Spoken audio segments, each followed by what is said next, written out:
देश के तमाम कोनों में आंदोलन होते हैं और बड़े बड़े आंदोलन होते हैं, क्या चर्चा होती है? मराठा आंदोलन, वो जांगड़े साहब अनशन पर हैं, कितनी चर्चा हो रही है। जब वो बंबई के लिए चलते हैं तब चर्चा होती है।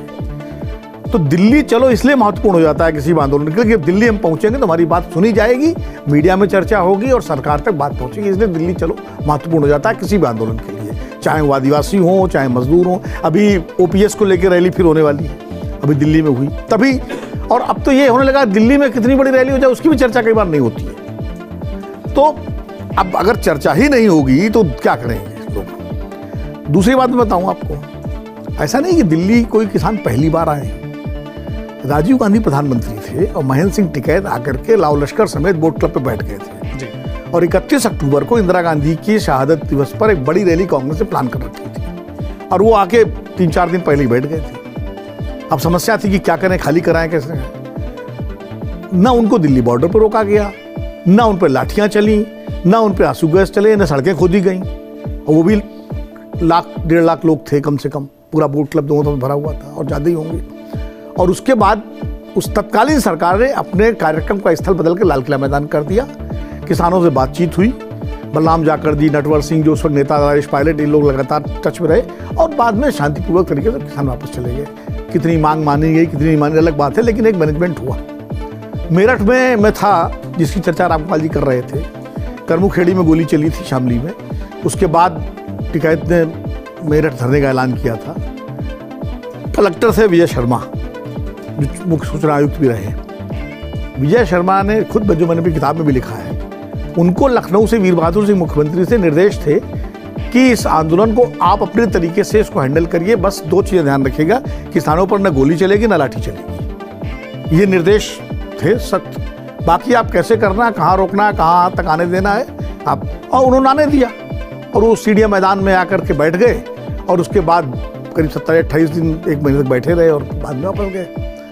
तो अगर सरकार सही ढंग से, भाई आप आके बुराड़ी के मैदान में रोक देते उनको, आप यहाँ चलिए दिल्ली रामलीला मैदान में आने में दिक्कत होती, ट्रैफिक, बुराड़ी का तो बहुत बड़ा मैदान है, वहाँ तो तमाम सारे सत्संग होते रहते हैं, निरंकारी और समागम, आप रोक देते हैं उनको, वहीं व्यवस्था कर देते हो, किसान नेताओं से बात कर लेते हैं। एक तो ये बात पे आंदोलन। दूसरा, किसान राजनीति और किसान आंदोलन दोनों अलग अलग चीज़ें हैं जी। इस देश के सबसे बड़े किसान नेता चौधरी चरण सिंह थे, जिनको भारत रत्न मिला है, लेकिन चौधरी साहब ने एक भी आंदोलन किसानों के लिए नहीं किया, कभी धरने में नहीं बैठे। वो कहते थे किसान तो जमींदार है, जमीन का मालिक है, वो आंदोलन थोड़ी करेगा, उसको तो राज चाहिए, अपना उसका राज होना चाहिए। और इसीलिए महेंद्र सिंह टिकैत जब यूनियन बनाई जा रही थी, बड़े विरोधी थे शुरू में यूनियन के, किसानों की यूनियन थोड़ी होती है, मजदूरों को होती है। तो किसान आंदोलन बाबा रामचंद्र से लेकर स्वामी सहजानंद सरस्वती से लेकर महेंद्र सिंह टिकैत और अभी ये जो नेता हैं तक एक अलग धारा है। और किसान राजनीति के जो नेता हैं, देवीलाल, चरण सिंह, कुमार आमार, नाथुराम मिर्धा, रामनिवास मिर्धा, दौलत राम साहन, बहुत सारे किसान नेता हैं अपने, वो किसान आंदोलन वाले। तो वो एक अलग राजनीति, वो इलेक्टोरल पॉलिटिक्स होती है। तो पहले तो इसके फर्क को समझना पड़ेगा। दूसरी बात ये, कभी भी पूरे देश के किसान एक साथ कभी नहीं आते हैं। देश के गृह मंत्री को तो जानोगे, क्या करेंगे जान के? हमें जब शरद जोशी आंदोलन करते थे तो उनमें सिर्फ विदर्भ के किसान शामिल होते थे। जब किसान आंदोलन 80 के दशक का था तो पंजाब में भूपेंद्र सिंह मान, अजमेर सिंह लाखोवाल के लोग बैठते थे। महेंद्र सिंह टिकैत के आंदोलन में कभी यूपी से बाहर के किसान नहीं आए, और यूपी में भी पश्चिमी उत्तर प्रदेश के किसान, लेकिन माना उसको जाता था पूरे देश के किसान आंदोलन।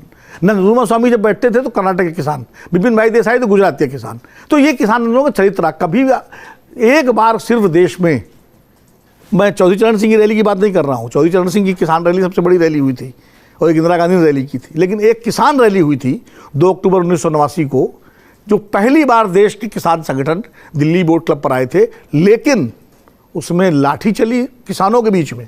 शरद जोशी और टिकैत का झगड़ा हुआ मंच में, शरद जोशी को मंच से उठा के फिर नीचे गिरा दिया गया और वो अस्पताल में भर्ती हुआ। वो एक दुर्भाग्यपूर्ण दृश्य था, वो सब मैंने अपने कवर किए हैं।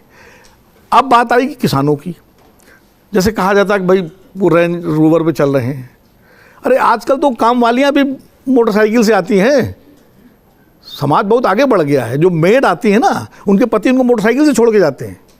तो अब अगर रेंज रोवर से पंजाब के किसान या चल रहे हैं, सारे रेंज रोवर से नहीं आते हैं, कुछ रेंज रोवर से भी आते हैं, कुछ ट्रैक्टर से भी आते हैं, कुछ मोटरसाइकिल से भी आते हैं, हर तरह के। आप जाके वहाँ देखिए तो सही, हो सकता है उस आंदोलन की अगुवाई कुछ बड़े किसान कर रहे हों, लेकिन उसमें जो बैठे हुए उसमें 2 एकड़ 3 एकड़ वाले भी हैं जी। ऐसा नहीं है कि नहीं है। आप जाके वहाँ करिए और हमेशा किसानों का कोई भी आंदोलन उसको कुलक आंदोलन कह के आइसोलेट कर दो।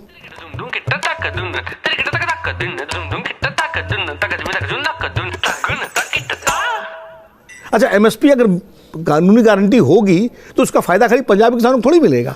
ये तर्क दिया था 90% देश में एमएसपी नहीं मिलती, तो क्यों ना मिले उनको एमएसपी भाई? अगर ये बात मांगी जाएगी तो अभी तो पंजाब हरियाणा किसानों को मिलती है, पश्चिमी उत्तर प्रदेश किसानों को मिलती है, फिर तो बिहार और उड़ीसा किसानों को भी मिलेगी। तो फायदा तो सबका होगा ना, कि खाली पंजाब के किसान अपने लिए मांग रहे हैं एमएसपी गारंटी, वो तो किसानों के लिए एमएसपी गारंटी मांग रहे हैं। अब एक तर्क दोता है साहब 18 लाख करोड़ खर्च हो जाएगा सरकार।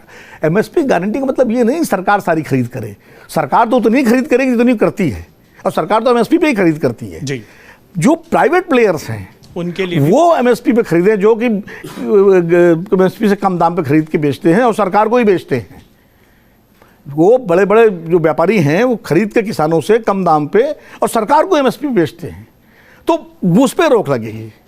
उनकी बात है, बड़े आटा मिल वाले, फ्लोर मिल वाले, हमको भी 1 किलो और गेहूँ खरीदना होगा तो एमएसपी पे खरीदेंगे। तो ये एमएसपी गारंटी की मांग, और सरकार ने एक कमेटी बनाई, जो भी समीर जी ने कहा, उस कमेटी की 37 बैठकें होंगे, क्या हुआ कहाँ से आज तक कुछ पता नहीं। सरकार ये दूसरी बात ये है कि जब से किसान आंदोलन इस देश में शुरू हुए हैं उनके मांग पत्र आप उठा के देख लीजिए, आज देख लीजिए वही मांगे हैं कमोबेश जी।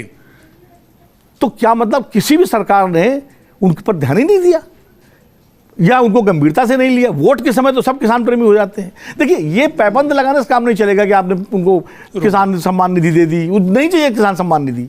आप दीजिए, यही समय है, सही समय है। आप दीजिए एमएसपी। एमआरपी होती है फैक्ट्री के प्रोडक्ट्स पे, तो किसान के प्रोडक्ट पे एमएसपी क्यों नहीं होगी भाई? आखिर लोग खेती क्यों छोड़ रहे हैं? क्यों खेती अलाभकारी बन रही है? हर आदमी कह रहा भैया नौकरी लगवा दो हमारे बेटे की, वो बाहर आके चपरासी की नौकरी कर लेगा, खेती नहीं कर, क्योंकि खेती में कुछ लाभ नहीं है। तो इतनी स्वामीनाथन कमेटी बनी, बहुत सारी कमेटियां बनी, तमाम सारे कृषि विशेषज्ञ हैं। आखिर हम गर्व से कहते हैं कृषि प्रधान देश है भारत, भारत किसानों का देश है, खेती का देश है। चौधरी चरण सिंह कहते थे देश की खुशहाली का रास्ता खेती किसानी से, गांव खलिहान से होकर जाता है। तो फिर जाता है गांव किसान से होकर, तो गांव किसान की तरफ चलो भी तो सही।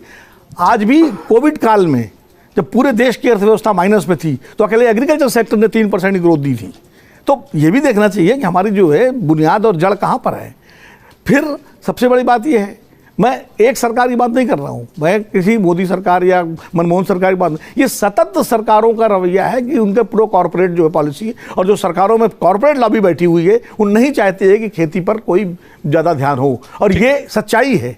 इसीलिए जब किसान आंदोलन होता है तो सबसे पहला काम होता है कि उसको आइसोलेट कर दो।